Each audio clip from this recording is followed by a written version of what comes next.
अगर तुम्हें किसी साथी की ज़रूरत है तो अल्लाह काफ़ी है। अगर दुनिया की ज़रूरत है तो इबरत काफ़ी है। अगर हम सफ़र की ज़रूरत है तो करामत बैन काफ़ी है। अगर हरफ़ मसरूफियात की ज़रूरत है तो इबादत काफ़ी है। अगर मोनिस की ज़रूरत हो तो कुरान काफ़ी है। अगर नसीहत की ज़रूरत हो तो मौत काफ़ी है।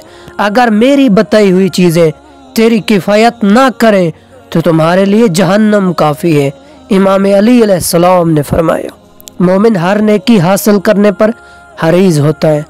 मोमिन कीना परवर, दुश्मन, हासिद, झगड़ालू और गालियां देने वाला नहीं होता। मोमिन लोगों के ऐब तलाश करने वाला और गीबत करने वाला नहीं होता। मोमिन साबिर, शाकिर और फिक्र आखिरत में गमगीन रहता है। मोमिन लोगों को अज़ियत नहीं देता और ना ही तुहमतें लगाता है।